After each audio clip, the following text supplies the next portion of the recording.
My grandmother's grandmother, Eliza Cusworth Burton Staker, was born in England in 1824. She married Joseph Burton and they had 2 children, Joseph and Martha Ann. They joined the church and decided to immigrate to Utah.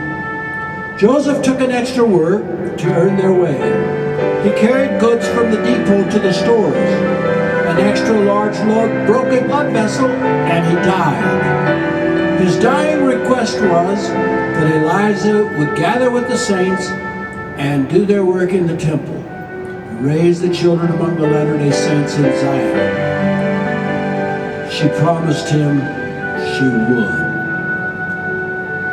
All her relatives and in-laws tried to coax her to stay and let them take care of her and the children. But she was true to her promise, and in the spring of 1856, she joined a group of Mormon immigrants.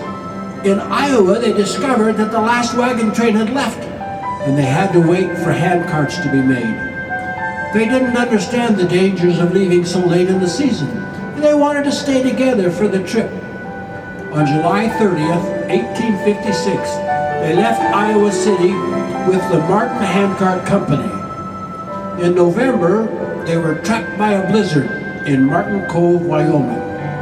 Each morning, cold and hungry, Eliza would check her 7-year-old Joseph and 4-year-old Martha to make sure they were still alive. Then she would join the others for a short service and burial for those who did not survive the night. Usually 1 or 2 would die. One night there were 9 deaths.